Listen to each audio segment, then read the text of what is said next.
السلام علیکم ورحمۃ اللہ وبرکاتہ۔ آج کا ویڈیو انتہائی اہم ہے۔ اس ویڈیو میں میں آپ کو بتاؤں گا کہ اگر کوئی شخص آپ کو یا آپ کے کاروبار کو بدنام کر رہا ہے تو کیا کیا جائے، اور دوسری بات میں یہ بتاؤں گا کہ کرمنل کارروائی کیسی کی جائے، دیوانی یا سول کارروائی کیسی کروائی جائے، ٹھیک ہے، اور جھوٹی ایف آئی آر کروائی جس سے ساکھ کو نقصان پہنچا کیا جائے، اور مرے ہوئے شخص کو بدنام کرنا یہ کیسا ہے، اور کن صورتحال میں بدنامی کرنے پر بھی کارروائی نہیں ہوگی۔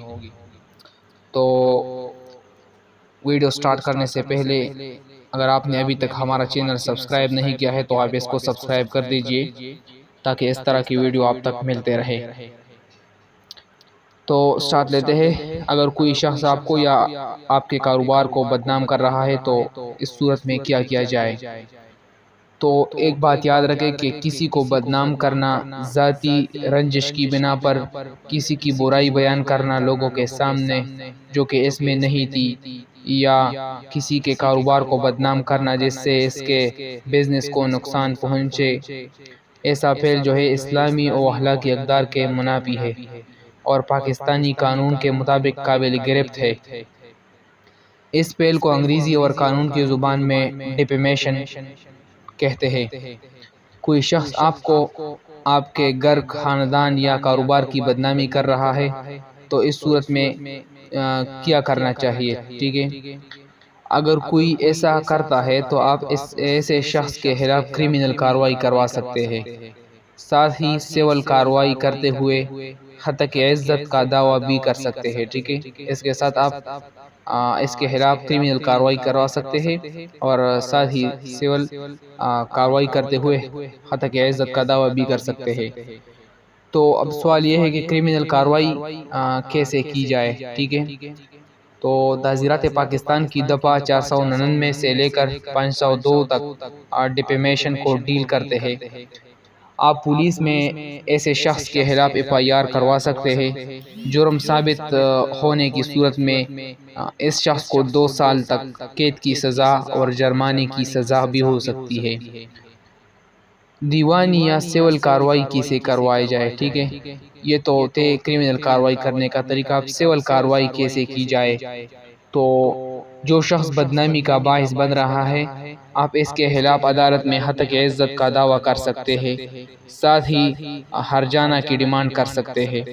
گورنمنٹ نے سائلین کو پوری انصاف پہنچانے کے لیے ڈیفیمیشن آرڈیننس 2002 متعارف کروایا، جس کے تحت متاثرہ شخص سیشن کورٹ میں ڈائریکٹ ہتک عزت کا کیس دائر کر سکتا ہے، اور اس آرڈیننس کے تحت کیس کرنے سے پہلے متاثرہ شخص اس شخص کو لیگل نوٹس بھی بھیجے گا، اور 2 مہینے کے اندر جب اس کی بدنامی کی گئی اس وقت سے لیگل نوٹس کے بعد جو 15 دن کے اندر وہ شخص معافی نہیں مانگتا یا ہرجانہ نہیں دیتا تو متاثرہ فریق جو ہے ڈیفیمیشن آرڈیننس 2002 کے تحت سیشن کورٹ میں ہتک عزت کا دعویٰ کر سکتا ہے۔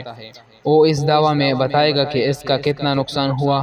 بالفرض ایک شخص کسی کے کاروبار کی بدنامی کرتا ہے تو اگر اس کے کاروبار کا نقصان ہوا ہے اور وہ کاروبار اس بدنامی سے بند ہو گیا، ٹھیک ہے، مطلب اگر وہ اس کا غلط تصویر پیش کر رہا ہے، آپ کے کاروبار کو نقصان پہنچا رہا ہے اور اس کی وجہ سے جو ہے آپ کا نقصان ہوا اور وہ کاروبار اسی بدنامی سے بند ہو گیا، تو وہ دعویٰ میں بتائے گا کہ اس کا کاروبار بند ہو گیا، اسے جو ہے اتنے لاکھ کا نقصان ہوا ہے، جتنے لاکھ کا نقصان ہوا اس حساب سے کورٹ فیس ادا کرے گا، ٹھیک ہے۔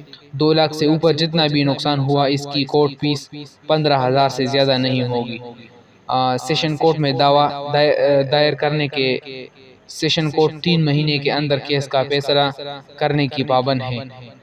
اگر آپ نے اپنا کیس عدالت میں ثابت کر دیا تو عدالت اس شخص سے آپ کے نقصان کا ازالہ کروا کر دے گی، ٹھیک ہے۔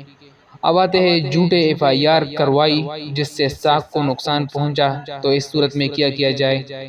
تو جھوٹی ایف آئی آر کروانا تعزیرات پاکستان کی دفعہ 182 کے تحت جرم ہے۔ پولیس پابند ہے جھوٹی ایف آئی آر کروانے شخص کے خلاف دفعہ 182 کے تحت کارروائی کرے۔ مرے ہوئے شخص کو بدنام کرنا کیسا ہے؟ تو مرے ہوئے شخص کو بدنام کرنا بھی جرم ہے۔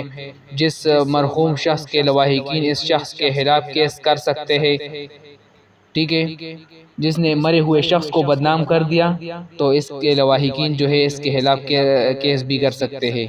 کن صورتوں میں بدنامی کرنے پر بھی کارروائی نہیں ہوگی؟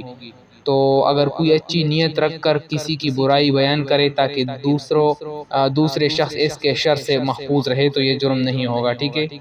اگر کوئی اچھی نیت رکھ کر کسی کی برائی بیان کرے تاکہ دوسرے شخص اس کے شر سے محفوظ رہے تو یہ جرم نہیں ہوگا۔ مثال اس طرح ہے، مثال کے طور پر ایک شخص جو ہے لوگوں سے فراڈ کرتا ہے یا چوری کرتا ہے، ایسے شخص کے بارے میں دوسروں کو آگاہ کرنا جرم نہیں۔ کسی میڈیکل سٹور کی میڈیسن جعلی ہے یا کسی ہوٹل کا کھانا اچھا نہیں اور آپ لوگوں کو نیک نیتی کے تحت بتاتے ہیں تو یہ جرم نہیں ہوگا، ٹھیک ہے۔ امید ہے یہ ویڈیو آپ کو سمجھ آئی ہوگی۔ اگر آپ کا اور کوئی کویسچن ہو، سوال ہو تو آپ کمنٹ میں ضرور بتا دیجئے، اور اگر آپ کو یہ سلسلہ پسند آیا ہو قانون سے ریلیٹڈ ویڈیو بنانے کا تو آپ اس چینل کو ضرور سبسکرائب کر دیجئے اور کمنٹ میں اپنے رائے کا اظہار کر دیجئے۔ شکریہ، والسلام۔